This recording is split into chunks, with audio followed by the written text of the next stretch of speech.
भजहु रे मना रे नंदनंदना अभय चरणार बिंद रे।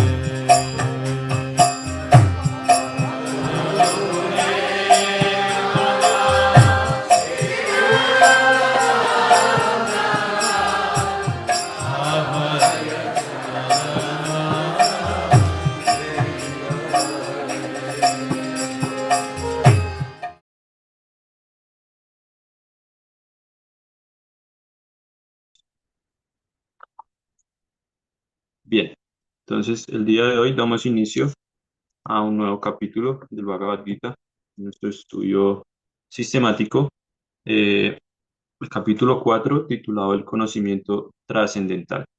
Entonces, al- a lo largo de todo el capítulo 3, Krishna estuvo glorificando el conocimiento trascendental, Hare ya Krishna, que Jai Hare Krishna Hare Bharata. Krishna, man, buenas noches, acabamos Hare de empezar.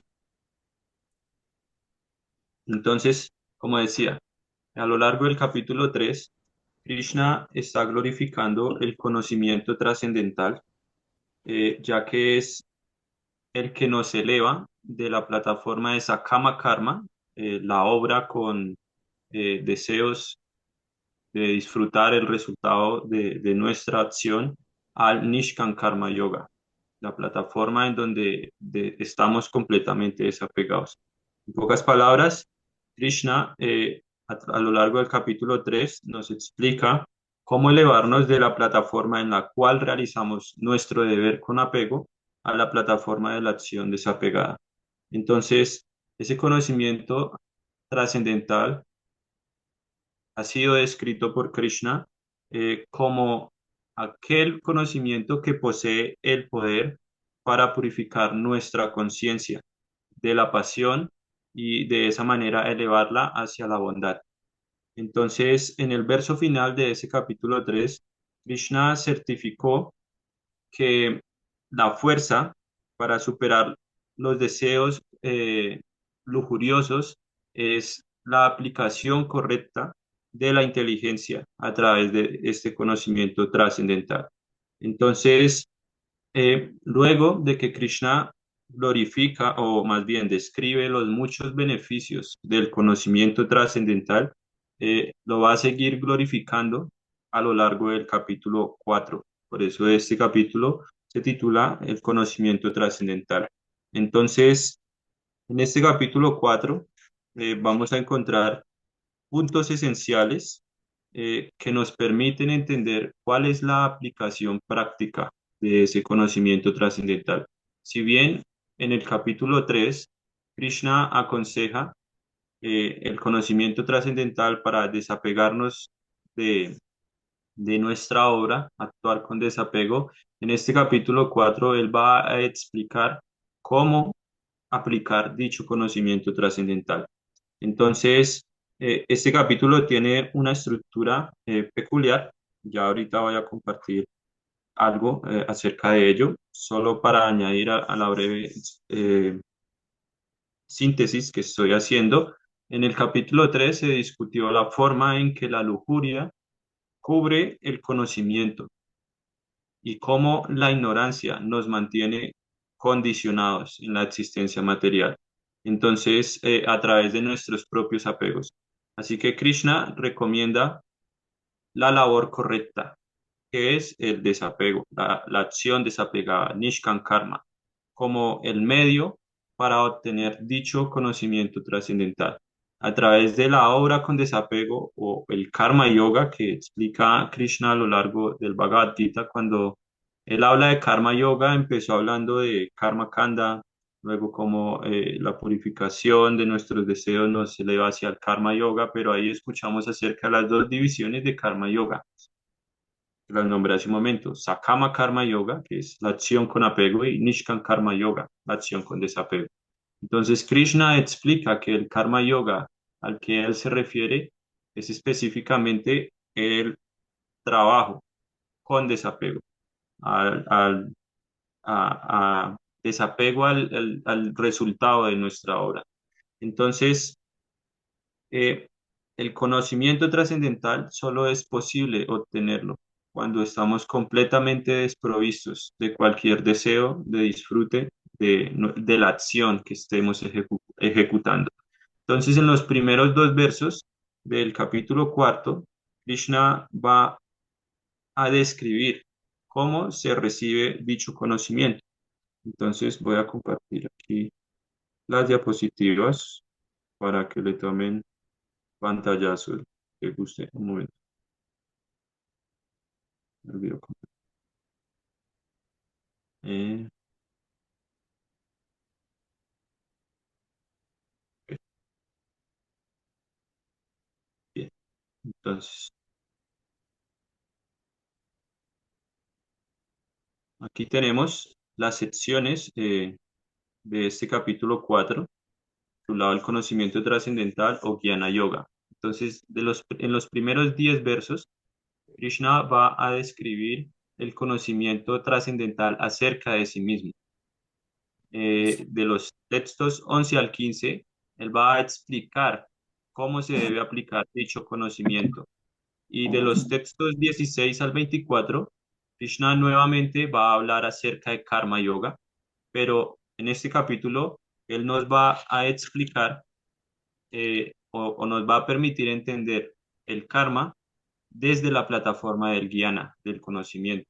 Eso nos lleva luego a una sección en donde se explica que el fruto de todos los sacrificios y austeridades védicas es el conocimiento trascendental, de los textos 25 al 33, y por último de los textos 34 al 42, Krishna da la conclusión. Y la conclusión es que el poder del conocimiento trascendental, o más bien la conclusión explica cuál es el poder del conocimiento trascendental cuando se divide de manera correcta. Entonces, como lo decía ahorita, en el capítulo 3, Krishna hace especial énfasis en el conocimiento trascendental, que no es más que el trabajo desapegado, y cómo la ignorancia nos condiciona al permitir que la lujuria cubra ese conocimiento. Entonces, acá Krishna va a explicar cuál es el método genuino y correcto para adquirir dicho conocimiento. Entonces, vamos a empezar. Lo 4.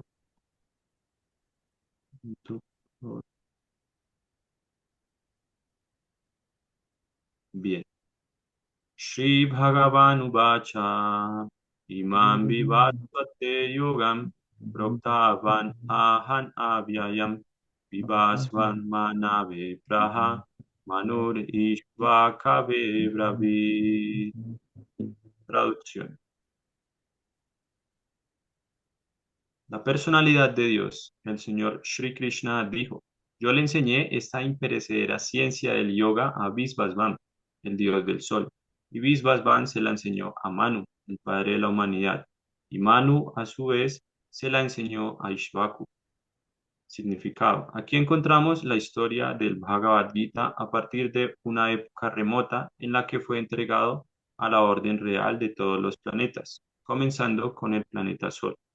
Los reyes de todos los planetas tienen la principal función de proteger a los habitantes de los mismos, y por lo tanto la orden real debe entender la ciencia del Bhagavad Gita a fin de ser capaz de gobernar a los ciudadanos y protegerlos del cautiverio material de la lujuria.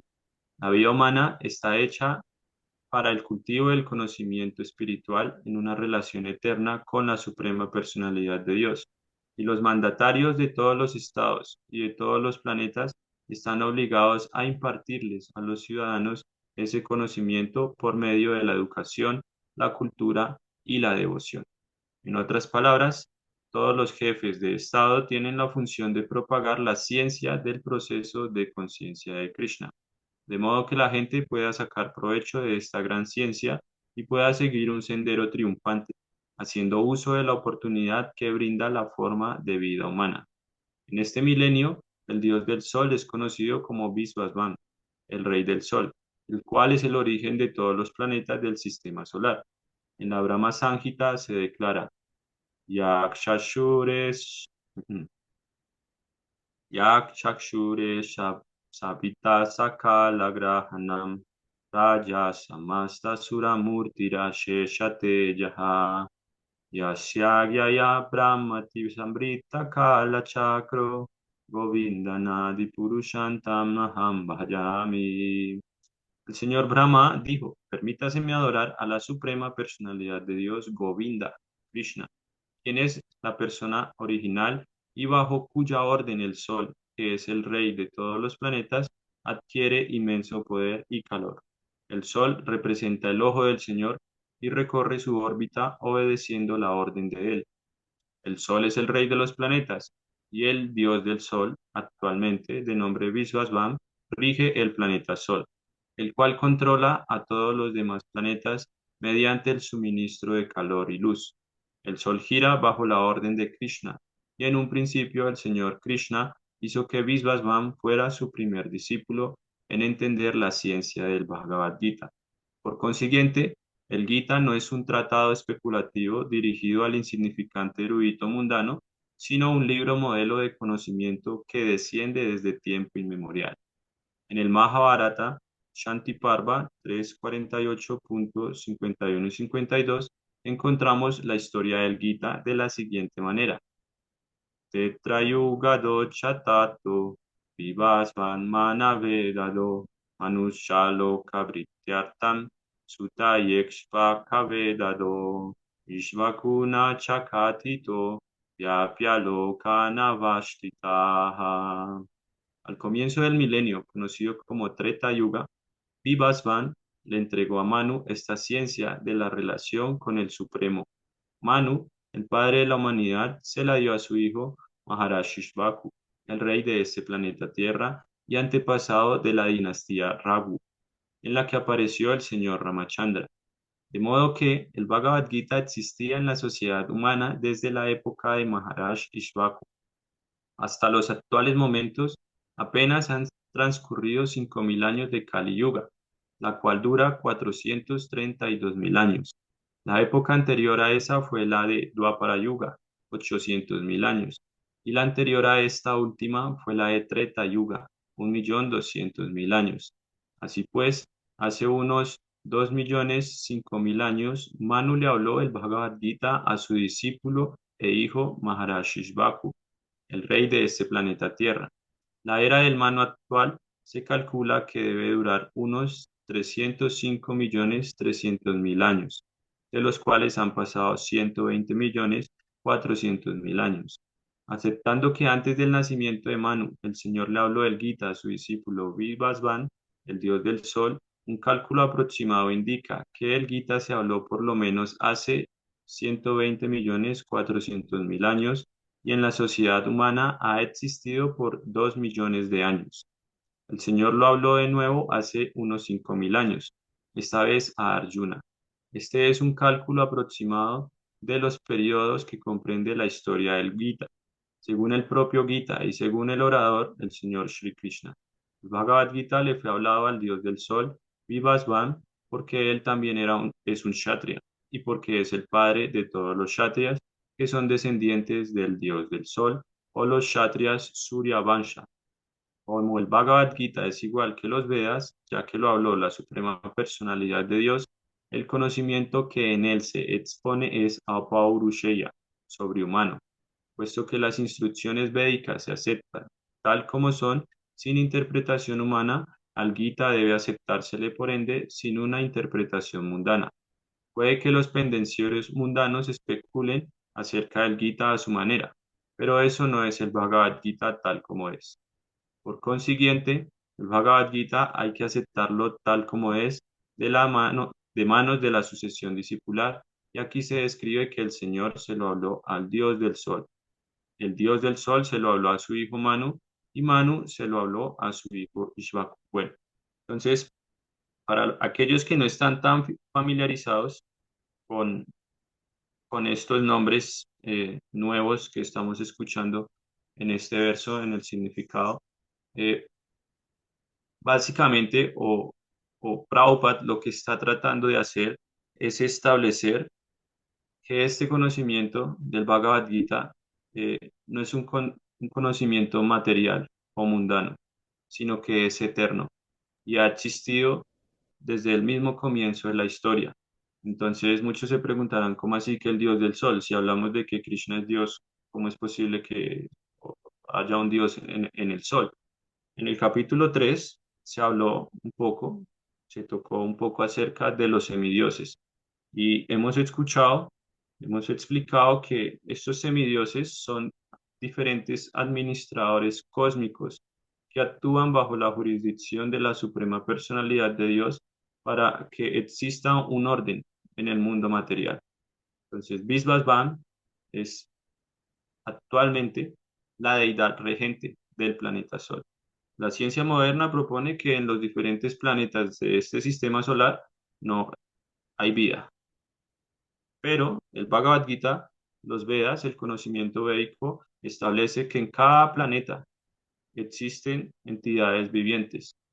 Y de la misma manera en que nosotros poseemos un cuerpo que nos permite habitar, sobrevivir, movilizarnos a través de este planeta Tierra, en el planeta Sol hay entidades vivientes que poseen un cuerpo el cual adquiere las cualidades para habitar en dicho planeta. Es decir, si el Sol está lleno de fuego, estas personas tienen un cuerpo compuesto de fuego para poder movilizarse a lo largo o dentro de este planeta. Entonces, eh, aquí este verso lo que establece es que la primera o el primer discípulo del Bhagavad Gita fue Vivasvan, el dios del sol. Entonces, algo importante que nombra Prabhupada en el significado es que esta ciencia del Bhagavad Gita debe ser transmitida a los gobernantes o a los administradores para que de esa manera ellos puedan impartirle el conocimiento a sus ciudadanos y de ese modo liberarse del cautiverio material o de las eh, perturbaciones que provocan las modalidades inferiores de la naturaleza. Entonces, Prabhupada dice que, en otras palabras, todos los jefes de Estado tienen la función de propagar la ciencia del proceso de conciencia de Krishna, de modo que la gente pueda sacar provecho de esta gran ciencia, pueda seguir un sendero triunfante, haciendo uso de la oportunidad que brinda la forma de vida humana. Entonces, ¿por qué es tan importante eh, el, el- el estudio o poseer conocimiento acerca de esta gran obra literaria? Como lo hemos venido estudiando en los versos anteriores, el primer capítulo nos habla acerca de la lamentación de Arjuna. No es así, pero esa lamentación de Arjuna se refleja en cada uno de nosotros, como el apego por nuestros parientes, por nuestra posición en el mundo material, por nuestras pertenencias, nos condiciona de tal manera que este conocimiento es cubierto. Luego en el capítulo 2, Krishna explica la diferencia entre lo eterno y lo perecedero, lo material y lo espiritual, y cómo a través de ese conocimiento podemos liberarnos del condicionamiento material. Entonces ahí viene el capítulo 3, en donde Krishna explica que el trabajo con desapego es lo que nos permite liberarnos de ese tipo de lamentación. Entonces él está explicando esto a Arjuna, pero es para todos nosotros, porque como lo dice Prabhupada en el significado, todos los ciudadanos deben entender cuál es el uso correcto que se le debe dar a esta forma de vida humana, aprovechar la oportunidad y restablecer la relación eterna que tenemos con la suprema personalidad de Dios. Entonces, en pocas palabras, este significado establece que el contenido, el conocimiento del Bhagavad Gita es un conocimiento eterno, porque, como lo dice también Prabhupada, en el significado se define como apaurusheya, algo sobrehumano. ¿Qué quiere decir sobrehumano? Que está más allá del límite de las modalidades de la naturaleza material. Entonces, como es un conocimiento que emana de la boca trascendental de la suprema personalidad de Dios, no es temporal, es permanente y perdura para beneficio de todas las generaciones que se manifiesten a lo largo de la existencia material. Entonces, este verso va conectado con el capítulo 2, como lo dije a un comienzo, Eh, en estos dos primeros versos, Krishna va a describir cómo se recibe dicho conocimiento y va a hablar específicamente de eso en el capítulo, en el texto número 2. Entonces, para añadir, aquí encontramos unos datos numéricos eh, referentes a diferentes eras por las que atraviesa, o ciclos, sí, eras por las que atraviesan las entidades vivientes dentro del mundo material. Entonces, el sistema védico o los Vedas establecen que la humanidad pasa a través de un ciclo compuesto de cuatro eras o yugas. Entonces, la primera era, esto ya lo hemos hablado, pero para eh, tocarlo nuevamente, para aquellos que no lo tienen muy claro, es Satya Yuga. Satya Yuga se conoce como la era de oro y es un periodo en donde absolutamente la población en general está ocupada en el cultivo de conocimiento trascendental y su principal objetivo es la autorrealización. Son muy escasos, creo que casi nulos, aquellos seres humanos que no aprovechan su forma de vida humana. Entonces, en Satya Yuga se lleva a cabo el cumplimiento eh, adecuado del Dharma, mi deber prescrito, ya sea como Brahmana, Kshatriya, Vaishya o Shudra. Luego que se acaba esta era, si mal no recuerdo, dura, se me olvidó, Satya Yuga dura 1632 años. Voy a verificar. No recuerdo muy bien. Un millón, 1600, no, sino 1.632 años, si no estoy mal. Un momento, por favor, para no especular. Serían, Prabhu, creo que 432.000 por 4 porque se van duplicando hasta Sí, puerta de 1728 años sí. dura Satya Yuga. Entonces, eh, luego de que la humanidad atraviesa ese ciclo, ese periodo de virtud, en donde el cultivo o la autorrealización es el principal objetivo, entra Treta Yuga. Treta Yuga es la era, se le conoce como la Edad de Plata, porque en esta era ya se introduce la contaminación material en un grado prominente en la civilización humana, o florece la deshonra, la desvirtud en un 25% de la población en general. Todavía un 75% se enfoca en alcanzar la autorrealización y esa era dura 1.200.000 años. Luego viene Dwapara Yuga, que dura 800.000 años y en esta era ya la contaminación cubre un 50% de la población en general. Entonces, a medida que la conciencia se degrada, se contamina, disminuye la calidad de vida. Por eso cada era va durando cada vez menos. Y al final encontramos Kali Yuga. Kali Yuga es la era actual en la que nos encontramos. Se explica que en Kali Yuga solamente un 25% de la población en general eh, se esfuerza, se esmera por alcanzar la autorrealización. El otro 75% está absorto en la complacencia de los sentidos.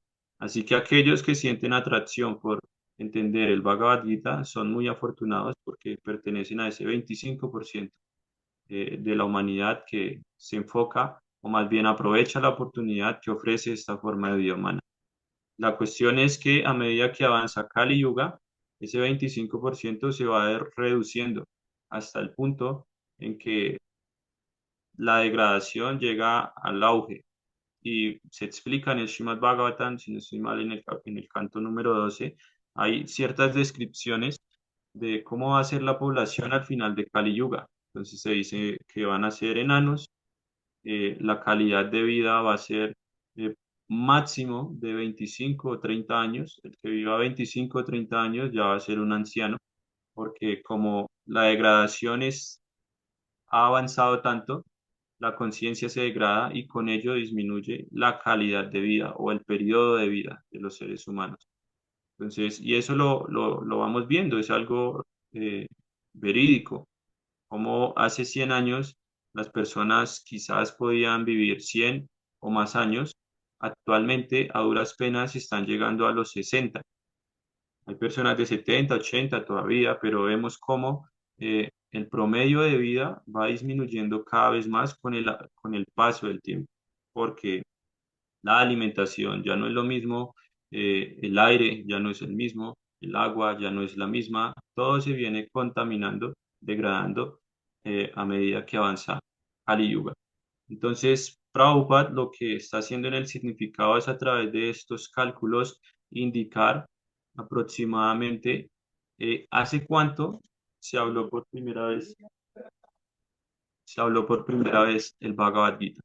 Entonces, eso es lo que hace Prabhupada a lo largo o al final del significado, como para que nos hagamos a una idea de lo antiguo que este conocimiento, que es este conocimiento. Este conocimiento no existe solamente hace 5.000 años cuando Krishna lo habló a Arjuna, sino que es mucho más antiguo. Entonces, eso nos lleva al texto número 2. ¿Alguien quisiera leer?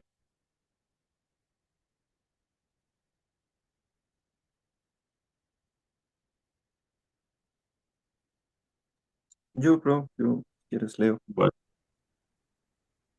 Evam parampara praptam imam rajarsayo viduh sakale nehamahata yogonastah parantapa. Traducción. Esta ciencia suprema se recibió así a través de la cadena de sucesión discipular y los reyes santos la entendieron de ese modo. Pero en el transcurso del tiempo la sucesión se rompió y por ello la ciencia tal como es parece estar perdida. Significado.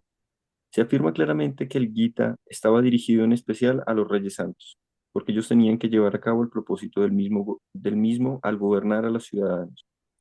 Desde luego, el Bhagavad Gita nunca estuvo dirigido a las personas demoníacas, que disiparían su valor sin beneficiar a nadie, y urdirían todo tipo de interpretaciones según sus caprichos personales.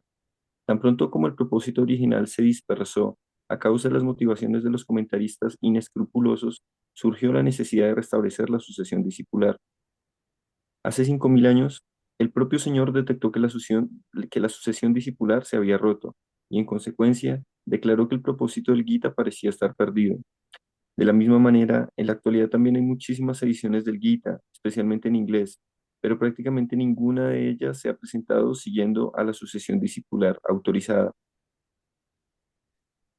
Hay infinidad de interpretaciones elaboradas por diferentes eruditos mundanos, pero prácticamente ninguno de ellos acepta la suprema personalidad de Dios, Krishna, aunque todos hacen un buen negocio con las palabras de Sri Krishna.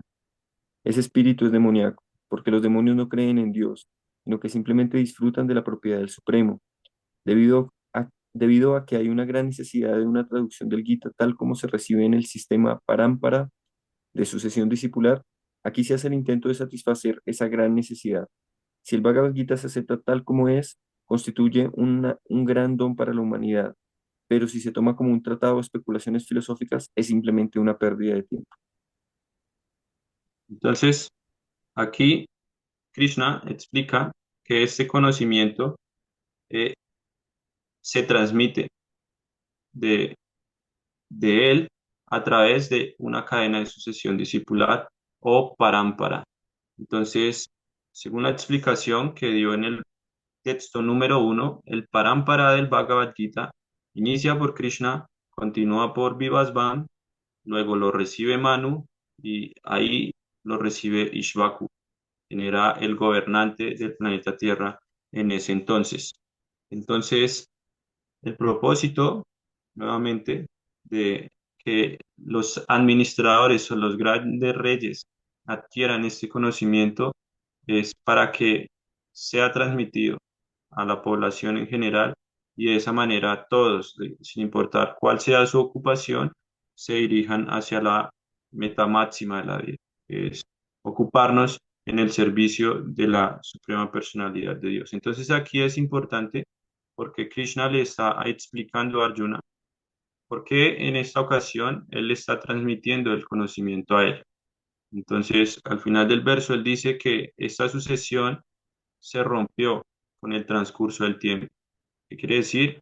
se perdió la transmisión de un maestro a discípulo y por eso eh, parecía estar perdida o olvidada la ciencia del Bhagavad Gita. Pero Krishna, a través de su potencia interna, su poder místico, eh, desarrolló todo este plan para que la batalla de Kurukshetra se pudiera llevar a cabo y de esa manera él pudiera hablar nuevamente el Bhagavad Gita. Entonces, aquí lo que Krishna está haciendo es presentar sus credenciales, ¿sí? De la misma manera en que cuando llega, no sé, un nuevo profesor o decano a una universidad, se presenta junto con sus credenciales. Yo he enseñado en tal parte, yo le enseñé a tal persona. Krishna está presentando también sus credenciales, explicando a quién le ha presentado este conocimiento, para que establecer de esa manera su posición como la persona suprema, como el origen de este conocimiento. Como él dice en el capítulo 10, eh, se me olvidó ahora el verso. Mm, bueno, en el capítulo 10, Krishna dice que Él es la fuente de todo, absolutamente todo. Todo emana de Él.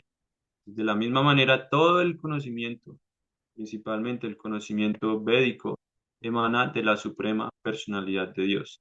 Aún así, el conocimiento que desarrollan los seres humanos, ya sea conocimiento material, conocimiento que permite la gratificación de los sentidos, viene de la suprema personalidad de Dios. Que Él dice, Sarvasya Shahan Hidisani Vishto, Matash Mritir Gyanan Apohanan Cha. Krishna dice, yo me encuentro en el corazón de todas las entidades vivientes y de mí proviene tanto el recuerdo como el conocimiento y el olvido. O sea, Krishna en su forma de Paramatma, de la superalma, está inspirando a, absolutamente a todas las entidades vivientes. Así que si un científico desarrolla una nueva teoría o un médico reconocido descubre la cura a una enfermedad, no sé, algo así, quiere decir que es la suprema personalidad de Dios quien está inspirando ese conocimiento desde el corazón. Así que en estos versos, Krishna está presentando sus credenciales. Y a lo largo de este capítulo vamos a encontrar diferentes puntos que Krishna menciona brevemente, porque es algo que él hace. O sea, de la misma manera en que cuando estudiamos en un colegio, cuando estábamos en el colegio, habían diferentes maestros, cada uno enseñaba a su manera, tenía su estilo, tenía su estructura de estudio. Krishna tiene una estructura o una forma de enseñar muy peculiar. Entonces van a haber momentos en los que en ciertos capítulos él menciona brevemente ciertos puntos, pero luego en otros capítulos se va a expandir mucho más. Entonces, en el capítulo 3 él habló acerca de cómo el conocimiento trascendental nos permite liberarnos de la influencia de la lujuria, de la pasión. Ahora en este capítulo 4 él va a profundizar cómo aplicar ese conocimiento trascendental. Entonces, van a haber momentos en donde él toque ciertos punticos, pero luego en capítulos posteriores, en versos posteriores, él va a profundizar en esos puntos, porque lo que él está haciendo es disipar absolutamente todas las dudas que pueda albergar Arjuna para que se convenza de que el servicio devocional es el deber primordial de todas las entidades vivientes. Entonces, Prabhupada lo que hace en el significado es establecer que este conocimiento se debe presentar, se debe eh, transmitir de manera intacta, sin adulteración, sin alteración, sino tal como se recibe de la Suprema Personalidad de Dios, debe ser entregado. Entonces, por esa razón, eh, como es un conocimiento perfecto, porque emana de la Suprema Personalidad de Dios, no necesita que se le añada absolutamente nada, ni que se le modifique absolutamente nada. Es perfecto en sí mismo. La suprema personalidad de Dios es Purnam. Purnam significa que es completo y perfecto. Así que todo lo que emana de Él también posee esa cualidad de completitud y de perfección. Así que Prabhupada da un significado para poder entender esto y él dice que el conocimiento trascendental acerca de la suprema personalidad de Dios se debe transmitir de la misma manera en que un cartero lleva las diferentes cartas o los diferentes eh, envíos a sus destinatarios sin necesidad de adulterar el contenido. Entonces, nosotros debemos recibir este conocimiento y debemos transmitirlo de la misma manera, sin adulterar absolutamente nada. Y eso, a eso se le conoce como sistema de parámpara o sucesión discipular. Entonces, verdadera sucesión discipular es aquella que transmite este conocimiento de manera intacta.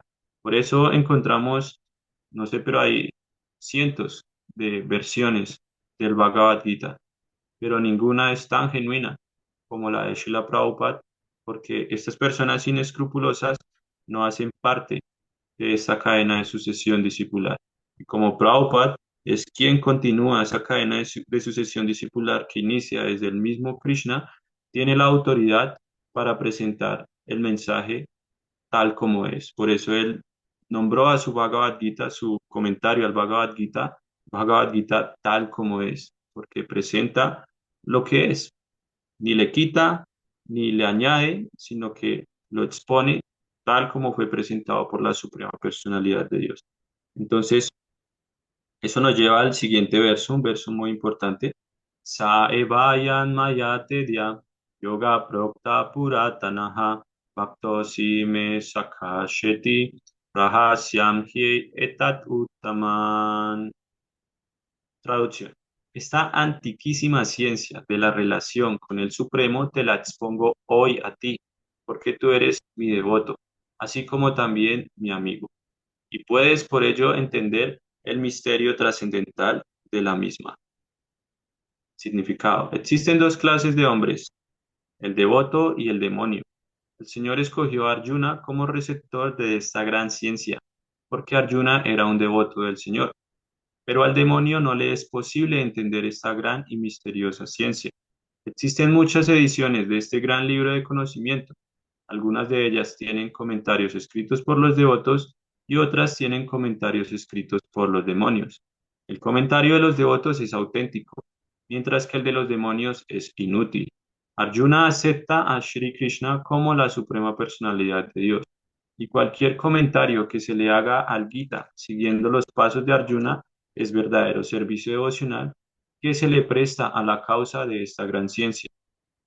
Los hombres demoníacos, no obstante, no aceptan al Señor Krishna tal como es Él. Más bien inventan algo acerca de Krishna y desencaminan a la generalidad de los lectores, apartándolos del sendero de las instrucciones de Krishna. Aquí se da una advertencia acerca de esos senderos engañosos. Uno debe tratar de seguir la sucesión discipular que procede de Arjuna y de ese modo beneficiarse con esta gran ciencia del Srimad Bhagavad Gita. Entonces, este verso lo que hace es exponer cuál es la cualificación para que se reciba y se entienda de manera correcta el Bhagavad Gita. Entonces, las últimas dos líneas del verso dicen, Bhakto si me sakacheti rahasyan hi etat uttaman. Entonces, Bhakto si me saka significa, como lo dice Krishna, yo hoy te estoy presentando este conocimiento, estoy compartiendo este conocimiento, te estoy impartiendo este conocimiento porque tú eres mi devoto, Bhakto. Y como eres mi devoto, eres mi muy querido amigo. Bhakto si me saka significa que la cualificación para recibir el conocimiento trascendental o para poder comprender el Bhagavad Gita no depende de eh, habilidades intelectuales, sino de la devoción que tengamos por la suprema personalidad de Dios. Porque esa devoción nos permite entender que este conocimiento es Rahasyam, es un conocimiento confidencial. Y como es confidencial, es Uttaman, el conocimiento más elevado de todos. En el capítulo 9 Krishna, este es uno de esos puntos. Aquí Krishna habla de que este conocimiento es confidencial y es el más elevado de todos. En el capítulo 9, en el texto número 2, Krishna dice en Raya Vidya Raya Guhya. Este conocimiento es el rey del conocimiento y es el más secreto de todos los secretos. Luego Krishna dice Pavitram Idan Uttaman Pratyaksha Bhagavan Dharmyan Susukam Kartum Avyayam. Porque es el secreto más secreto, porque nos permite, o más bien, a ver, ¿cómo lo explico? Es un conocimiento puro. Pavitran y Dan Uttaman, nuevamente Uttaman. Este conocimiento es puro y como concede una percepción directa del ser, de nuestra verdadera naturaleza, a través de la realización o la experiencia práctica de que no somos el cuerpo, somos almas espirituales, se le considera, eso es pratyaksha. Pratyaksha significa evidencia, evidencia directa. Entonces, pratyaksha Bhagavan Dharmyam, como concede esa percepción real y directa del ser, se le conoce como la perfección de la religión, eso es dharma, y es eterno. Por lo tanto, se practica con alegría. Susukan Kartun Avyayam significa que se practica con alegría todo el tiempo.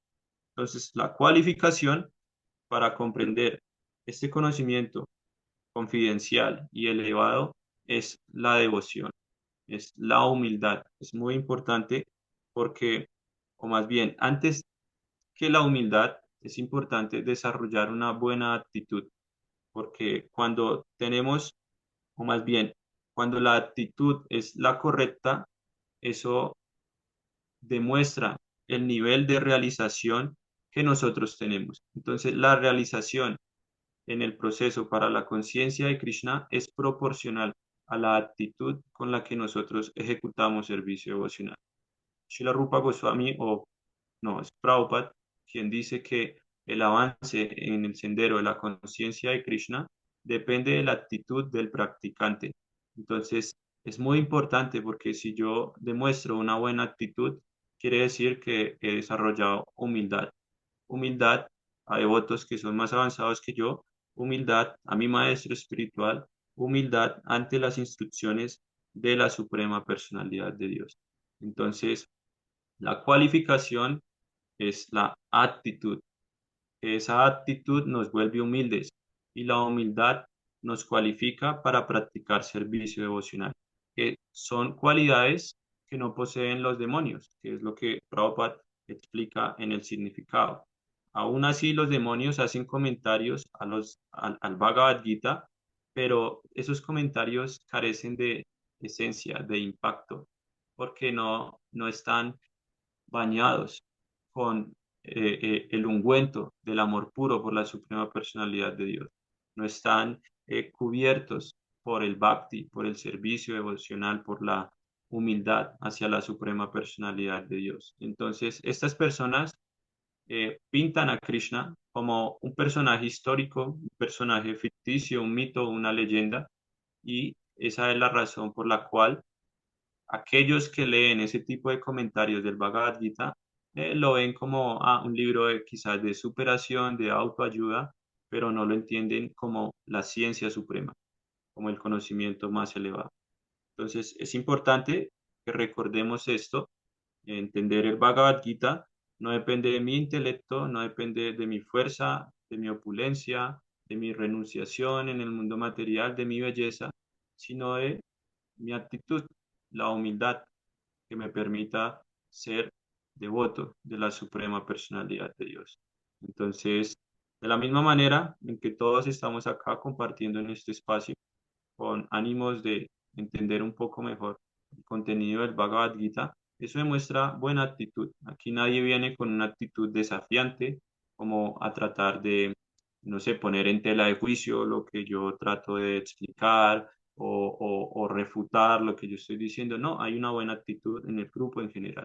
Entonces, esa buena actitud es la que permite que ese conocimiento entre a través del oído y llegue directamente al corazón.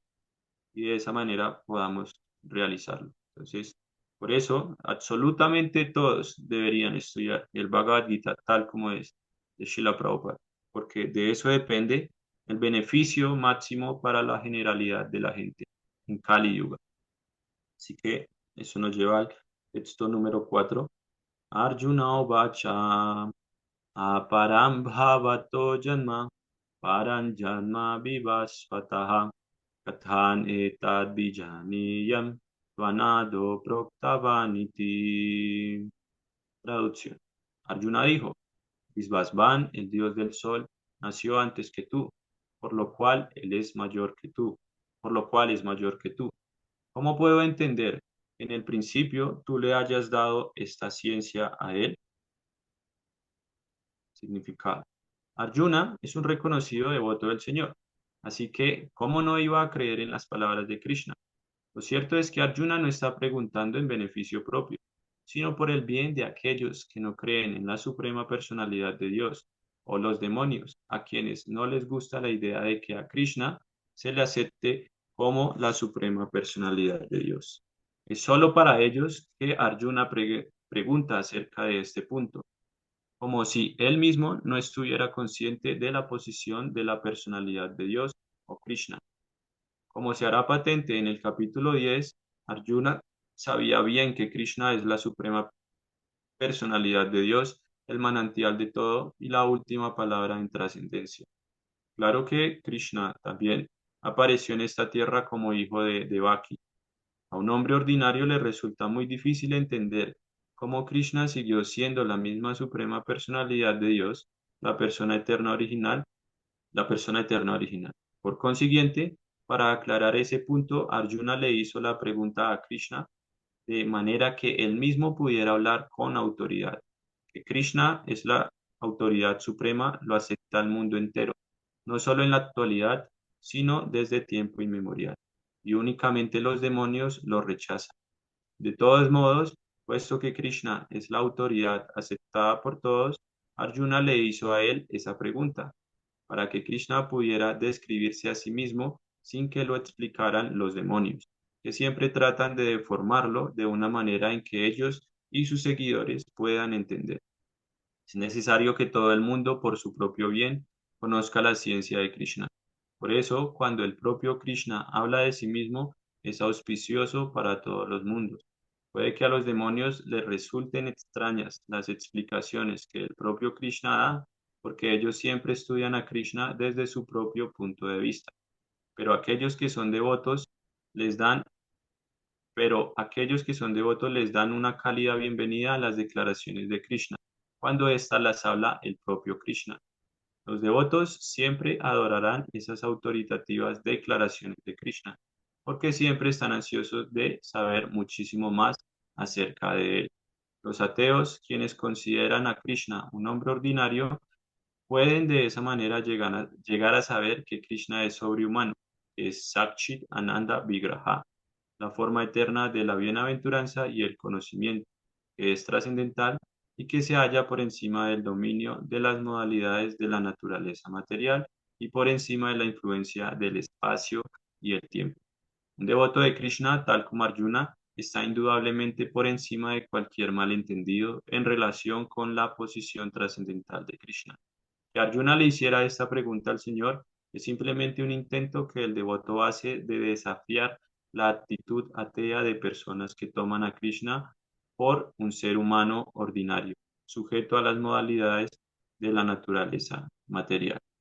Entonces, Krishna explicó que recibimos el conocimiento trascendental a través de la sucesión discipular, puesto que Vivasvan es miles de años más antiguo que Krishna, porque si esto sucedió hace 5.000 años, Prabhupada en el texto número 1 explicó que este conocimiento, basándonos en esa aproximación, fue presentado a Visvasvan aproximadamente hace unos 120.400.000 años, si mal no recuerdo, es la cifra que da Prabhupada.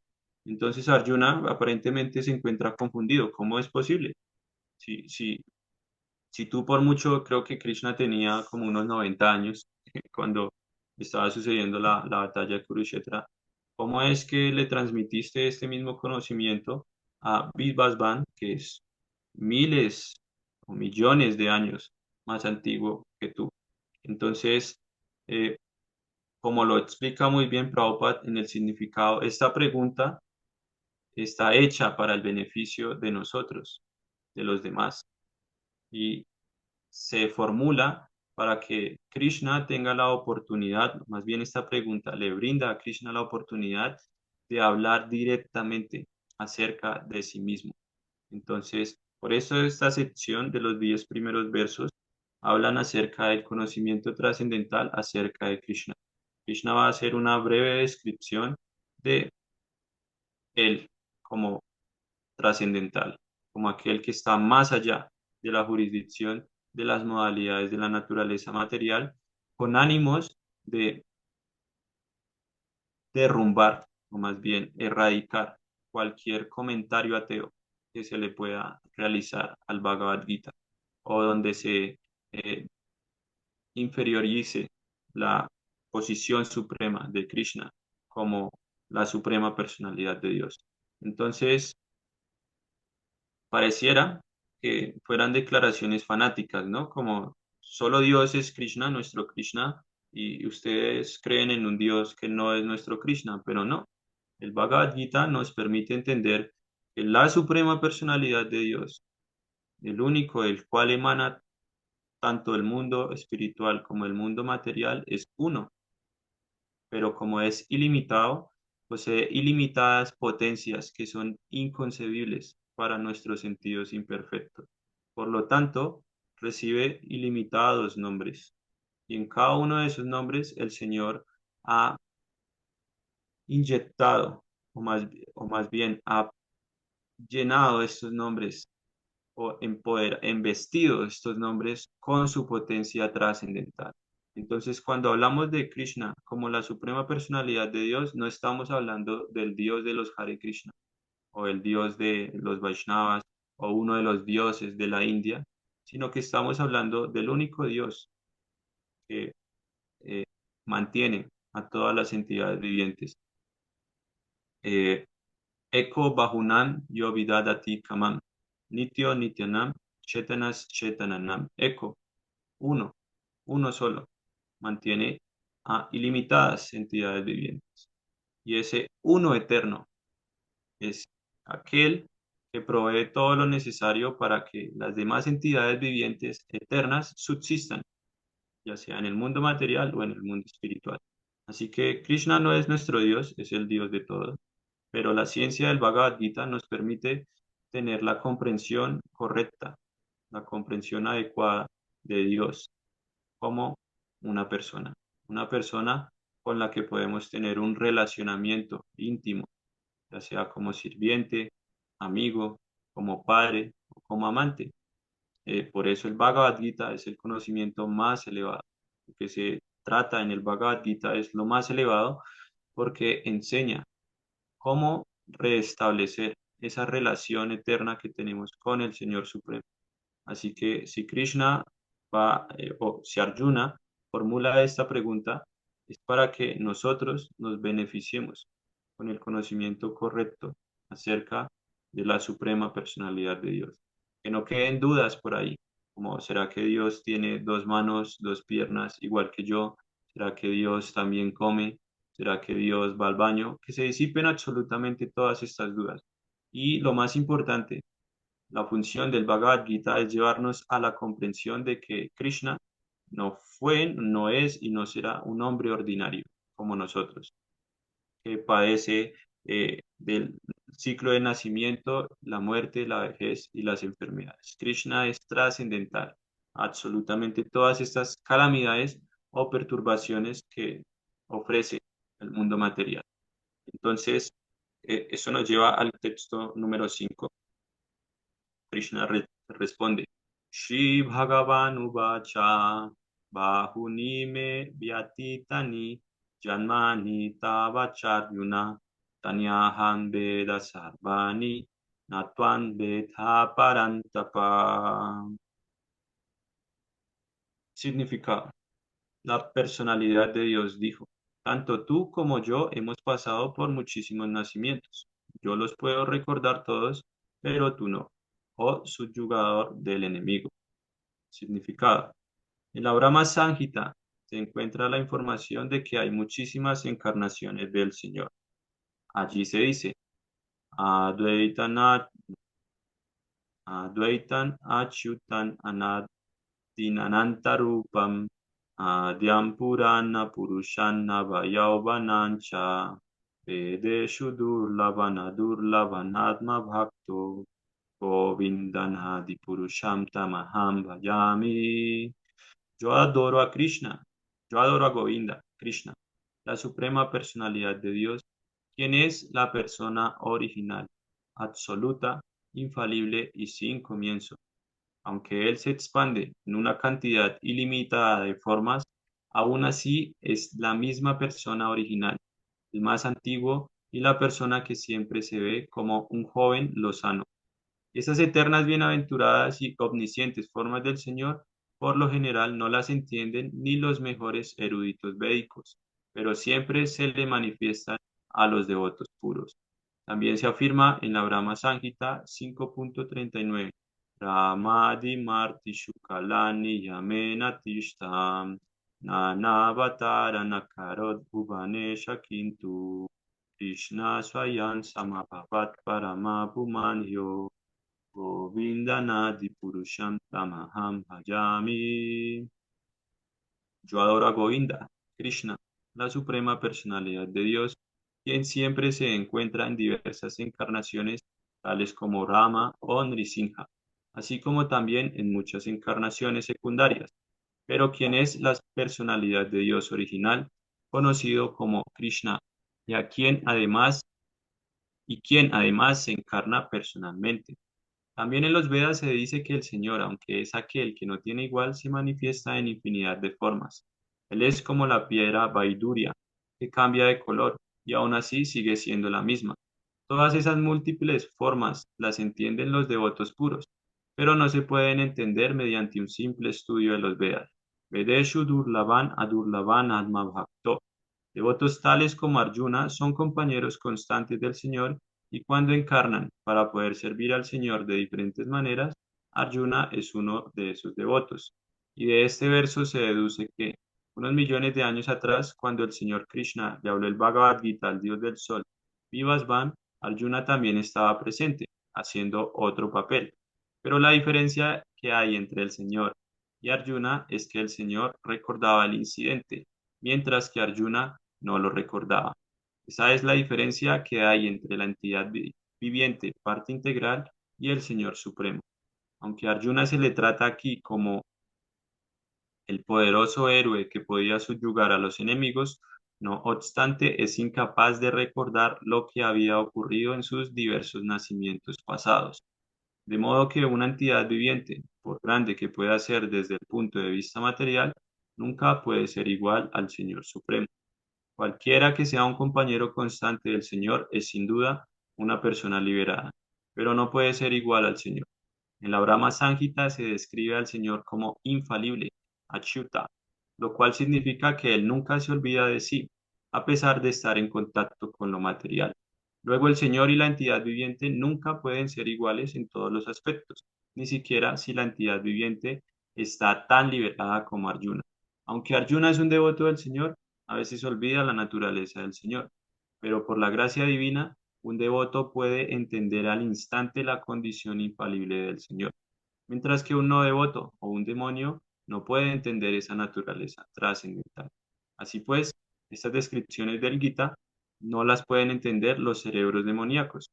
Krishna recordaba actos que había realizado millones de años atrás, pero Arjuna no podía recordarlos, pese al hecho de que tanto Krishna como Arjuna son de una naturaleza eterna. También podemos destacar aquí que una entidad viviente olvida todo debido a su cambio de cuerpo, pero el Señor recuerda porque no cambia su cuerpo, Satchit Ananda. Él es Advaita, que significa que no hay diferencia alguna entre su cuerpo y él mismo. Todo en relación con él es espíritu, mientras que el alma condicionada es diferente de su cuerpo material. Y como el cuerpo y el Señor y el ser del Señor son idénticos, su posición siempre es diferente a la posición de la entidad viviente ordinaria, incluso cuando Él desciende al plano material. Los demonios no pueden acomodarse a esta naturaleza trascendental del Señor que el propio Señor explica en el verso siguiente. Entonces, eh, algo importante para aquellos que no sepan, esta, esta escritura, la Brahma Samhita, es una glorificación que escribe el señor Brahma, como su nombre lo dice, Brahma. Samhita creo que significa como canción, es como una canción. Entonces, el señor Brahma, para recordarlo, es el ingeniero del universo material. O sea, es el semidios que lleva a cabo eh, el desarrollo del universo cósmico. Entonces, en el Srimad Bhagavatam se explica que cuando el señor Brahma es iluminado con el conocimiento trascendental acerca de Krishna la- eh, eh, y logra ver su forma original, realiza, o más bien se siente inspirado a escribir esta Samhita, esta canción. Entonces, a lo largo de la Brahma Samhita, el señor Brahma lo que está haciendo es describir las cualidades trascendentales de la suprema personalidad de Dios. Por eso Prabhupada inicia el significado dándonos a entender que Krishna se expande, se manifiesta en ilimitadas formas. Advaitan, Achyutan, Anadin, Ananta Rupan. Ananta Rupan significa que el Señor puede manifestar ilimitadas formas. Si Krishna quiere, se manifiesta como un perro. Si Krishna quiere, se manifiesta como un árbol. Él es la suprema personalidad de Dios y posee toda la libertad para manifestar cualquier forma a su voluntad. Pero lo importante de este verso es que todas esas formas que el Señor manifiesta no se pueden entender a través del conocimiento especulativo, ni siquiera el conocimiento védico. Por eso dice, Vedeshu Durlavan Adurlavan Atma Bhakto. Como lo dijimos hace un momento, la cualificación para que este conocimiento se revele es ser un devoto de la Suprema Personalidad de Dios.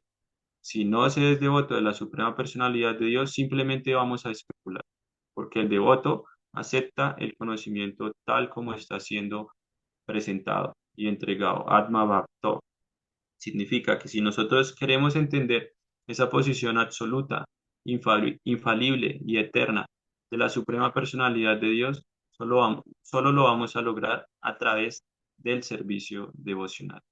Entonces, Krishna posee ilimitadas formas, diversas encarnaciones, y cada una de estas encarnaciones lleva a cabo ciertos objetivos específicos. Pero aún así, cuando el Señor manifiesta todas estas formas, no quiere decir que Él pierda su forma original, sino que se conserva intacta. Por eso Prabhupada cita el ejemplo de la piedra Vaiduria, la cual cambia de color, pero sigue siendo la misma piedra. Entonces Krishna toma cualquier forma, pero sigue siendo Krishna en su morada eterna. Entonces es importante, este verso básicamente establece puntos esenciales que nos permiten entender la diferencia entre la suprema personalidad de Dios y las entidades vivientes ordinarias. Entonces, lo que dice el verso es que tanto Krishna como Arjuna han tenido muchísimos nacimientos. Eso es lo que dice Krishna. Tú y yo hemos pasado por muchísimos nacimientos, pero ¿cuál es la diferencia? Que Krishna los recuerda a todos y Arjuna no. Entonces, lo que permite que Krishna recuerde sus diferentes apariciones es que posee un cuerpo trascendental.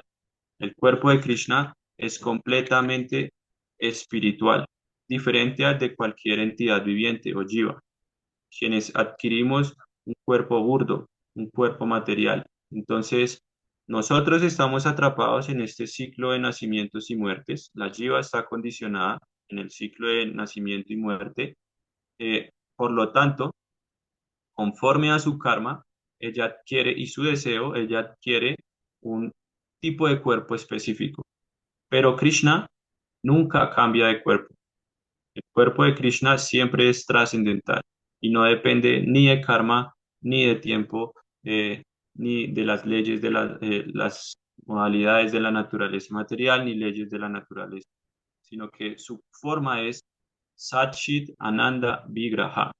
Está compuesta de conocimiento eterno y es la dicha de la bienaventuranza trascendental. Entonces, cuando Krishna se manifiesta en este mundo material, aparentemente él nace de una madre, pero él no nace, es lo mismo que con Jesús. Jesús es concebido de manera divina en el vientre de María. Krishna aparece de la misma manera, de manera espiritual, trascendental, no a través de una concesión burda o material como lo que estamos acostumbrados a ver. Entonces, de esa manera, Krishna puede recordar sus muchos nacimientos, mientras que Arjuna no, porque el Señor es trascendental a la influencia de las modalidades de la naturaleza material. Y nosotros, cuando cambiamos de cuerpo, olvidamos o perdemos todos los recuerdos de ese cuerpo previo a nuestra siguiente vida. Esas son diferencias, algunos puntos eh, que se van a seguir reforzando en el siguiente verso. Yo tengo por acá unas diapositivas que quisiera compartir para eh, concluir. Entonces, el sistema Parampara que se explica acá en el Bhagavad Gita es el conocimiento que llega a través de la orden real, porque es la responsabilidad de los reyes guiar a la sociedad en la autorrealización. Pero para ser rey del mundo, en esas épocas había que ser un Rajarshi. Rajarshi es la combinación de dos palabras, Raya, que viene de rey, Raya significa rey también, y Rishi. Rishi significa sabio, que quiere decir que los reyes en esa época eran reyes sabios, reyes santos, que actuaban conforme a los parámetros védicos para que toda la población en general estuviera satisfecha con ellos. Entonces, eh, también ese conocimiento es imperecedero, nunca termina, es eterno. Entonces, como se mencionó en el, en el capítulo, en el texto número 2, con el tiempo, esa cadena de sucesión discipular o ese parámpara pareciera que se pierde o se rompe, pero eso no quiere decir que desaparece, sino que Krishna la está volviendo a retomar a través de Arjuna. Entonces, puesto que el Gita fue pronunciado por la Suprema Personalidad de Dios, nuevamente ese conocimiento es Apaurusheya, es sobrehumano. Por lo tanto, tiene la misma autoridad que los Vedas. Y eh, aquí nuevamente otra diapositiva que nos ayuda como a reforzar la comprensión de cómo puede ser entendido el Bhagavad Gita. Esta serie de versos nos han explicado que el conocimiento sobre Krishna solo se comprende cuando se revela por Krishna o sus devotos puros. En el texto anterior o en este, Prabhupada hablaba de cómo los devotos disfrutan escuchar las descripciones de las diferentes manifestaciones de la Suprema Personalidad de Dios. Entonces, ese conocimiento solo se revela a través de Krishna y sus devotos puros, quienes pertenecen a la cadena de sucesión discipular. Solo se comprende cuando se discute en la asociación de devotos. El entendimiento del Bhagavad Gita no va a llegar a nosotros por discutirlo con personas materialistas o con especuladores filosóficos, porque estas personas van a llegar a conclusiones erróneas ah, y no van a entender cuál es el verdadero propósito del contenido del Bhagavad Gita. Y se comprende solo si lo recibe alguien que es devoto. Si no somos devotos, no vamos a entender el Bhagavad Gita de la manera correcta. Entonces, el servicio devocional, el bhakti, no es algo que nosotros podamos eh, enseñar, por decirlo así, sino se coge. La misericordia está puesta. Nosotros decidimos si tomarla o no. Entonces, el servicio devocional se encuentra en el corazón de las entidades vivientes como una semilla que no ha germinado y solo germina cuando se entra en contacto con un devoto puro de la Suprema Personalidad de Dios. Esa asociación permite que la semilla del Bhakti florezca y empiece a florecer hasta que nos lleva de regreso al mundo espiritual. Entonces, bien, esos son algunos puntos. Básicamente, voy a leer el texto número 6 y hago otros comentarios. Ayo pisan abhyayatma bhutana nishvaro pisam prakriti swan hadishtaya sambhavamyatma mayaya. Traducción. Aunque soy naciente y mi cuerpo trascendental nunca se deteriora, y aunque soy el Señor de todas las entidades vivientes, aún así aparezco en cada milenio en mi trascendental forma original. Significado. El Señor ha hablado acerca de la peculiaridad de su nacimiento. Aunque puede que Él aparezca como una persona ordinaria, recuerda todo lo relacionado con sus muchísimos nacimientos pasados. Pero mientras que un hombre común y corriente no puede recordar lo que ha hecho ni siquiera unas cuantas horas antes, si se le pregunta a alguien qué hizo exactamente a la misma hora el día anterior, al hombre común le sería muy difícil responder de inmediato. Seguramente tendría que escarbar en su memoria para recordar qué estaba haciendo exactamente a la misma hora el día anterior. Y no obstante, a menudo los hombres se atreven a declarar que son Dios o Krishna. Uno no debe dejarse engañar por esas pretensiones sin sentido. Y además el Señor explica su prakriti o su forma. Prakriti significa naturaleza, y también significa swarupa o la forma de uno mismo. El Señor dice que Él aparece en su propio cuerpo. Él no cambia de cuerpo como si lo hace la entidad viviente común que cambia de un cuerpo a otro. Puede que la entidad viviente tenga una clase de cuerpo en el nacimiento actual, pero en el siguiente nacimiento tendrá un cuerpo diferente. En el mundo material, la entidad viviente no tiene un cuerpo fijo, sino que transmigra de un cuerpo a otro. Sin embargo, el Señor no hace eso. Cuando quiera que Él aparece, lo hace en el mismo cuerpo original por medio de su potencia interna. En otras palabras, Krishna aparece en este mundo material en su forma eterna, en su eterna forma original, con dos manos y sosteniendo una flauta. Él aparece precisamente en su cuerpo eterno, no contaminado por este mundo material. Aunque Él aparece en el mismo cuerpo trascendental y es el Señor del universo, aún así parece que Él nace como una entidad viviente ordinaria. Y aunque su cuerpo no se deteriora como un cuerpo material, aún así parece que el Señor Krishna crece de la infancia a la niñez y de la niñez a la juventud. Pero lo que es muy sorprendente, nunca envejece más allá de la juventud. En la época de la batalla de Kurukshetra, él tenía muchos nietos en casa, o en otras palabras, él ya había envejecido suficientemente según los cálculos materiales. Aún así, se veía tal como un hombre joven de 20 o 25 años. Nunca vemos un retrato de Krishna en la vejez, porque él nunca envejece como nosotros. Si bien es la persona más anciana de toda la creación, del pasado, del presente y del futuro, su cuerpo ni su inteligencia se deterioran o cambia alguna vez. Por consiguiente, queda claro que, a pesar de estar en el mundo material, él es la misma e innaciente forma de bienaventuranza y conocimiento, inmutable en lo que respecta a su cuerpo e inteligencia trascendentales. De hecho, su aparición y desaparición son como la salida del sol, el movimiento de éste ante nosotros y su subsecuente desaparición de nuestra vista. Cuando el sol se pierde de vista, creemos que se ha puesto. Cuando el sol está ante nuestros ojos, pensamos que se halla en el horizonte.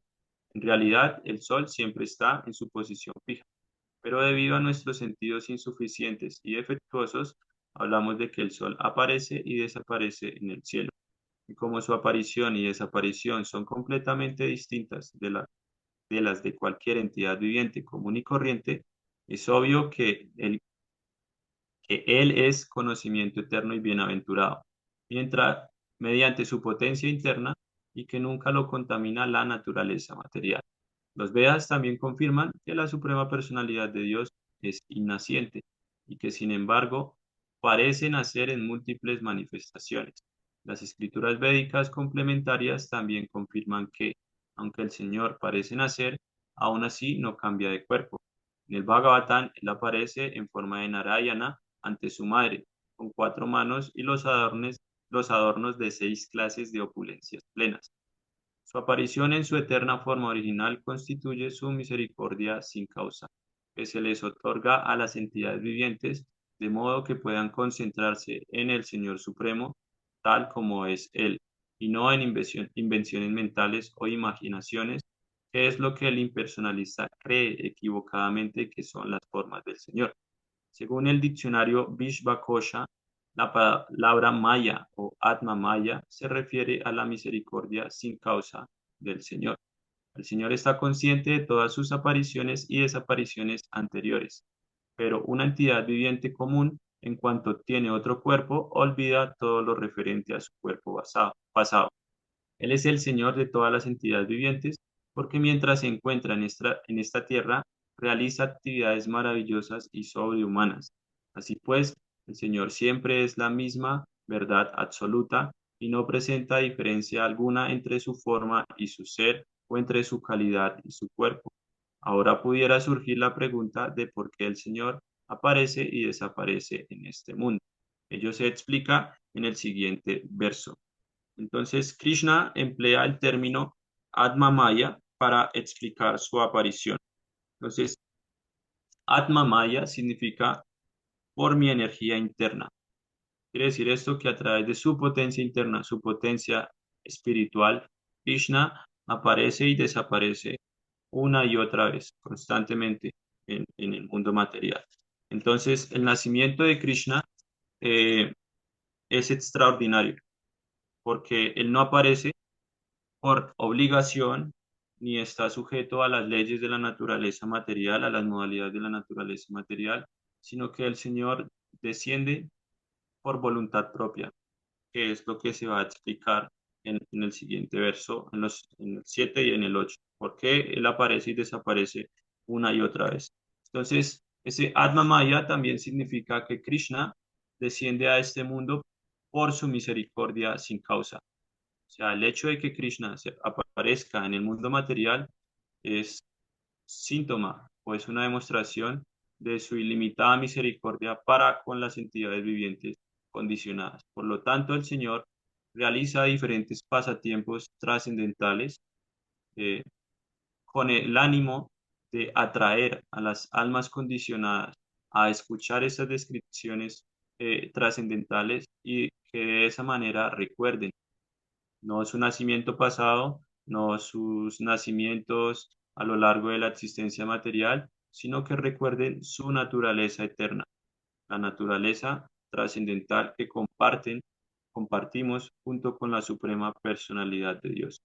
Entonces, eh, Krishna aparece en el mundo material eh, por su misericordia para cumplir su propósito o su deseo de elevarnos hacia su servicio devocional.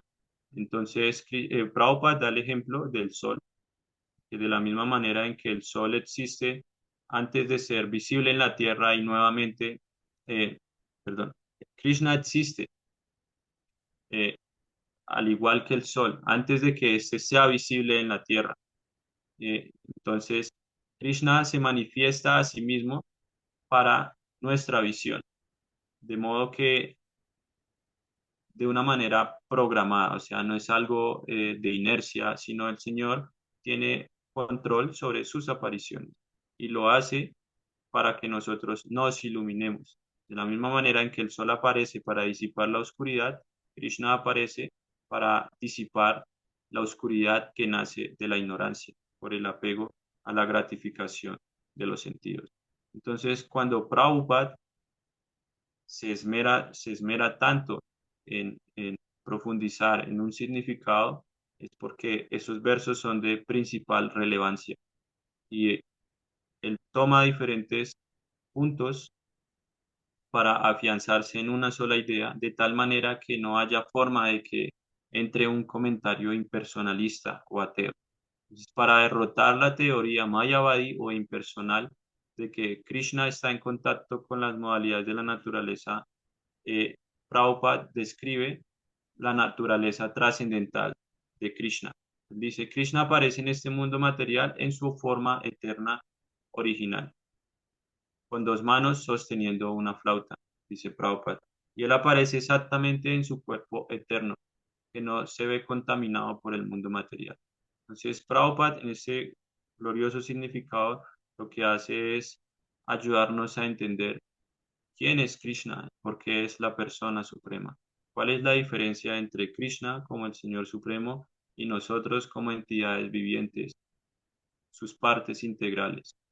Entonces, para concluir ya los versos de hoy, hay diferentes, o más bien hay algunas diferencias que se pueden extraer de estos versos, estos dos últimos versos, y es que ambos tienen cuerpos, tanto Krishna como la entidad viviente posee un cuerpo, pero el cuerpo de la Suprema Personalidad de Dios es eterno, mientras que el cuerpo de la entidad viviente está condicionado por las leyes de la naturaleza material, por lo tanto es perecedero.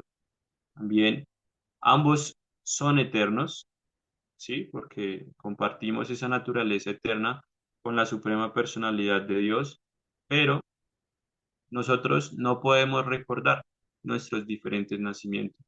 En cambio, Krishna sí. Krishna recuerda absolutamente todo, tanto sus apariciones como la aparición de cada uno de nosotros. Eso se va a explicar en el capítulo 3. Existen dos conocedores del cuerpo. Uno es la entidad viviente y el otro es la superalma, que no solamente conoce nuestro cuerpo, sino el cuerpo de absolutamente todas las entidades vivientes. Entonces, ambos son eternos, pero Krishna recuerda, la entidad viviente es olvidadiza. A medida que cambia de cuerpo, va olvidando. Y por último, aunque ambos parecen nacer, el nacimiento de Krishna es extraordinario, es trascendental. Él no aparece como un hombre ordinario, sino hay todo un pasatiempo detrás de las diferentes apariciones de la Suprema Personalidad de Dios. Entonces, bien, vamos a dejar hasta aquí, hasta este verso. Eh, Voy a dar un espacio por si hay algún comentario, pregunta, recomendación, si quieren compartir algo. Y también quisiera preguntar quién se tomó la tarea de escoger una palabra para recordar de manera fácil el tercer capítulo del Bhagavad Gita. Una sola palabra que permita refrescar la memoria y si escogieron un verso que les haya gustado mucho y trataron de memorizarlo. Entonces, gracias, los escucho.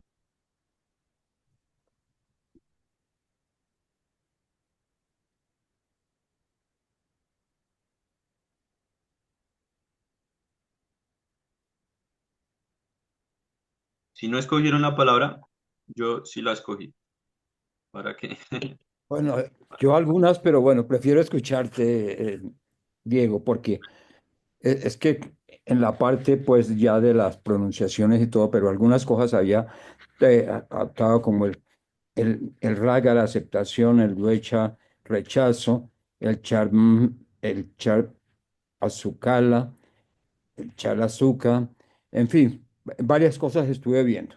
La verdad es que estuve tratando de ver varias. Y bueno, y de esta noche sí me surgen algunas cuantas cosas.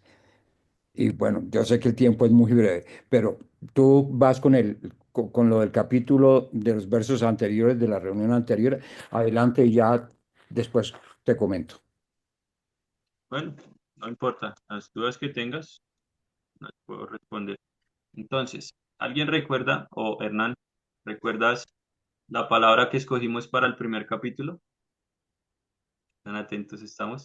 Sí, y estuve mirando porque estaba yendo de atrás adelante y atrás, pero a mí es que las pronunciaciones y todo se me van, tengo que mirar mis Una notas, palabra en español. porque yo tomo noticas acá ya con mi librito, eh, pero adelante para Entonces, no ir a pecar el que lo rato acá. apunten y lo puedan recordar luego muy fácil. Sí. El primer capítulo lo podemos definir con la palabra lamentación. porque habla específicamente de eso, Ah, la ya, lamentación de Arjuna, la sí, lamentación de Arjuna. Así se llama uno de los nombres que recibe este capítulo es Arjuna Vishada Yoga. ¿Qué quiere decir esto? La lamentación de Arjuna. sí, Entonces, porque a lo largo del primer capítulo, lo que hace Arjuna es presentar sus argumentos para no pelear y se queja por efectivamente eso. para no dañar a sus parientes, a su familia, es correcto. Entonces, con la palabra lamentación ya podemos recordar rápidamente de qué habla el primer capítulo. Esa es Y la idea. ese en sánscrito, lamentación, ¿cómo es? Eh, vi- Vishada, Vishada, Arjuna Vishada Yoga, significa la lamentación de Arjuna. Sí. Déjame verifico. Pusiste a ver, pero no, es Vishada, yo tengo acá la diapositiva. Y a propósito, esta Sí, noche no me salieron las lecturas. eh, Mi pantalla. la, ok, ahí estuvimos compartiendo. Sí, Vishada significa lamentación. Ya, sí, listo. Sí. Entonces, esa es la primera palabra para el primer capítulo. ¿Qué palabra se te viene así a la mente para definir el segundo capítulo?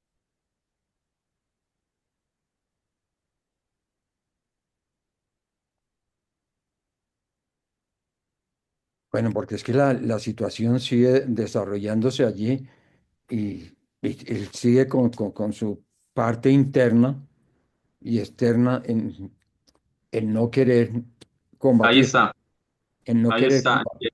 De lo Sí, interno y lo externo. Hay una sí, palabra. sí, es su ser interno, en su parte espiritual, digámoslo. Él no acepta, no puede entrar a ejecutar lo que está recibiendo la orden de Krishna, ¿no? Arjuna no acepta. Hay Ajá, una negación en él para poder ejecutarlo y entrar a obedecer. Y realmente como devoto, como ser tan cercano a él como su sirviente, su devoto, y él se siente, digámoslo, que como perdido allí, es una lucha interna en él. así es. Ahí está la palabra clave. Por eso dije, entre interno y externo, lo que Krishna explica en el segundo capítulo es la verdadera identidad del alma espiritual, ¿sí? Sí, De la jiva. O sea, lo que él explica a Arjuna al comienzo del capítulo es Atma Tattva, el conocimiento acerca del alma. Entonces le dice, tú te estás lamentando por cosas que no son dignas de lamentarse. ¿Por qué? Porque te estás dejando llevar por las aflicciones del cuerpo, pero tú no eres el cuerpo. sentidos. Estás preocupado, estás preocupado por el cuerpo de tus parientes y no entiendes que aquel que Materia por habita el materia. cuerpo es eterno e imperecedero. Entonces, el segundo capítulo define cuál es la verdadera identidad de el ser viviente. No somos el cuerpo, somos almas espirituales. Por eso este capítulo básicamente es el ABC del conocimiento trascendental. Eso significa Atma Tattva, la ciencia del alma. La Entonces, esencia, la ciencia del alma, sí. Entonces, cuando yo pienso en identidad, automáticamente me acuerdo que Krishna en el segundo capítulo es cuando explica qué es el alma, por qué el alma es eterna, por qué el alma nunca nace, nunca muere, por qué no puede ser cortada en pedazos, cómo es que el alma pasa de un cuerpo a otro no se y destruye ya jamás, con base jamás. en ese conocimiento, luego él ya empieza a explicar lo que era el Stita Pragya, aquella persona que está en la posición trascendental y cómo esta persona entiende estos puntos esenciales del conocimiento trascendental. Luego explica el ciclo que lleva a la entidad viviente de una y otra vez a estar condicionada en el mundo material. Pero con la palabra identidad, yo ya sé que Krishna ahí habla del alma, la diferencia entre materia y espíritu. Y con base en esa ciencia acerca del alma, Krishna en el tercer capítulo propone a Arjuna trabajar. Entonces la palabra que vamos a escoger para el tercer capítulo es trabajo. Eso es karma, trabajo o acción. Karma, sí. Entonces, ¿por qué? porque También le está recomendando a Arjuna trabajar con desapego para liberarse de todas esas condiciones materiales. no estar Entonces, pendiente de un beneficio. ajá, entonces tenemos lamentación, identidad y trabajo. Simple. Sí, Esto nos permite refrescar la memoria rápido. sí, Ahora señores. sí, Bueno, eh, me quedó de las etapas, de las cuatro etapas, me quedó pendiente, fue muy rápido, tal vez quizás, y pasamos exactamente rápido del Tetra Yuga, pasamos a la tercera y de ahí es Hali Yuga, pero en la tercera me quedó por fuera, la tercera etapa. ¿Y qué? Dwapara Yuga, ¿Cómo? Dwapara, ¿Duapara? sí, con V, D-V, Apara, Duapara. Yuga. Para Yuga. Y que decías que el porcentaje allí era de cuánto. Tú hablas de los porcentajes de los 50%, devotos. ¿Cómo? 50%, 50%. Aquí es el porcentaje del 50%. Bueno, ahora Ajá. ya pasando al otro tema de Para que la... lo recuerdes también, discúlpame interrumpir. Sí, Entonces, la primera, Satya, es oro. sí, la etapa, En, Satir, en luego Treta Yuga disminuye, ahora es plata. la de la plata, sí. Dwapara Yuga es bronce. Está ¿qué? Los minerales, Metales el preciosos, bronce. Y la cuarta, que hierro. Kali Yuga es la era de hierro. O sea, no tiene ningún valor. Un metal cualquiera. Sí, como la famosa estatua en la aparición bíblica, entonces sí, del oro, plata, bronce, hierro y barro. Ahí faltó pues como la quinta del barro, que son los pies.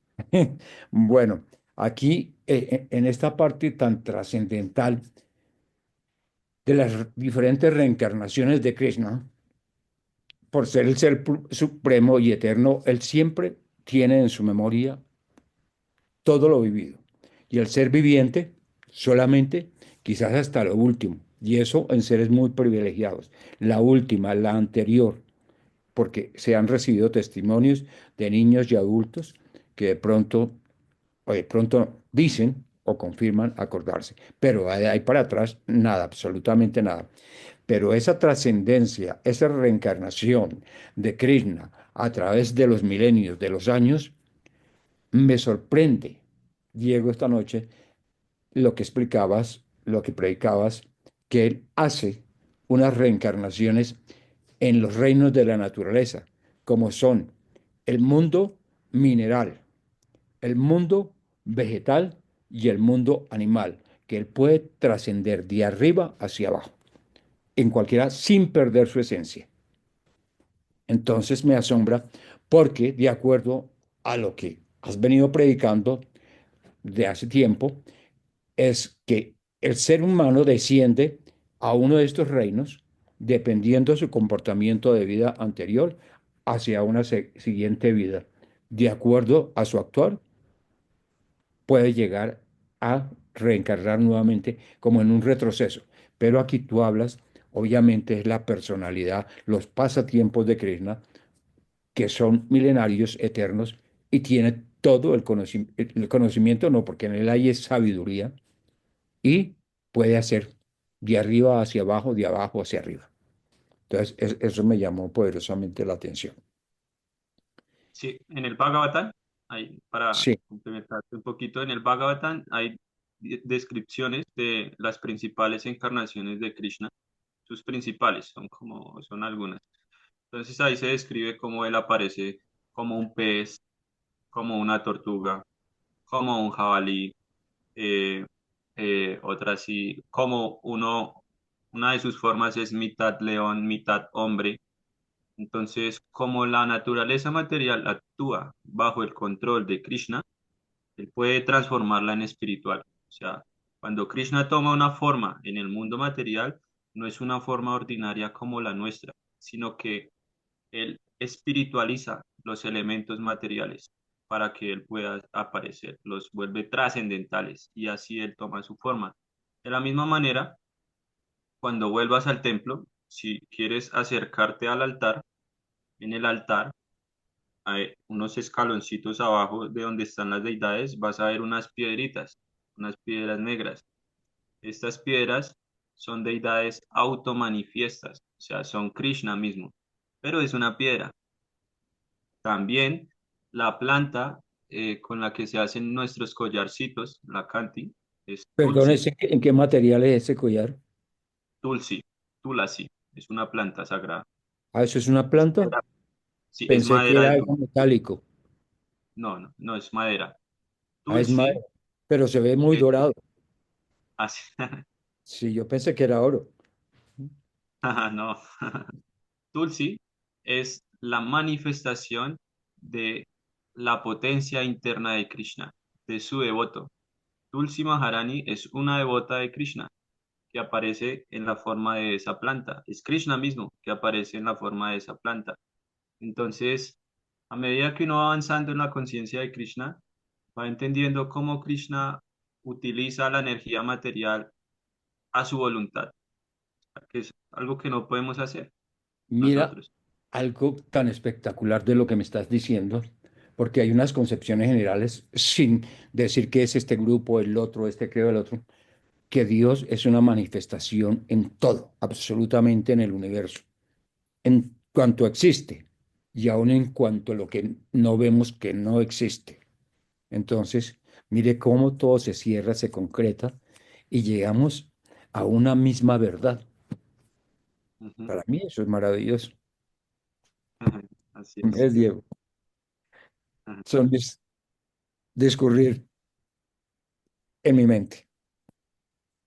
Eso es. Pero sí me siento satisfecho y me agrada. Y lo que tú explicabas, ¿no? Aquellos que enseñan sin ser trascendentes y con especulación que están enseñando el Bhagavad Gita, por ejemplo, que no viene de la Prabhupada, sino que hay otras traducciones y que no son realmente las que son el 100% fidedignas, verídicas, como lo es este libro editado por ustedes, que allí está realmente el compendio de lo que es la esencia. Y obviamente siempre se ha hablado de las distorsiones de las Sagradas Escrituras. Eso hasta en el mundo católico, cristiano, evangélico y los demás. Siempre se discute que ha habido alteraciones e intereses humanos en alterar las escrituras, que además no es simplemente escrituras, sino sagradas escrituras. Entonces, fíjate que sí hay devotos, hay quien sigue con fidelidad los principios, las escrituras. Y hay algo que quiero que me recuerdes en este momento, porque sería como quien lo explica desde la filosofía, que sería, ¿cómo es que dicen ustedes? Especulación. Pero acuérdame, porque recién ingresé con ustedes que religión sin filosofía, no me acuerdo qué era, pero que filosofía sin religión era especulación. Y la religión sin filosofía es que se me olvidó, Fanatismo. fanatismo, Religión sin filosofía es sentimentalismo. Y filosofía sin sentimentalismo, religión es fanatismo. es fanatismo. Al contrario. Yo los tenía confundido. Son fanatismo ¿y qué? Yo lo estaba confundiendo con especulación. Fanatismo No, y qué, también, también. el otro, Y sentimentalismo. Religión sin sentimental. filosofía es especulación mental. Se puede Sí, definir así. sí. Y filosofía sin religión es sentimentalismo. Sentimentalismo está que la agarraba hace tiempo. Gracias. No me extiendo más porque es el tiempo de todos y cada uno. Y bueno, gracias, Diego. Y No, a ti, gracias Hernán. por la paciencia.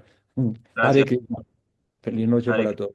Bueno, Dios. Hare Krishna, gracias, gracias, Prabhu, gracias, Hernán, por tu comentario. Gracias, con gusto. Hasta Hagan pronto. el esfuerzo por memorizar un verso, así sea en español. Bueno, Listo, Eso es. pues. vamos a hacer el intento. De Que acuerdo. descanse. Hasta Bueno, pronto. Gracias. Hare Krishna. Plácido descanso.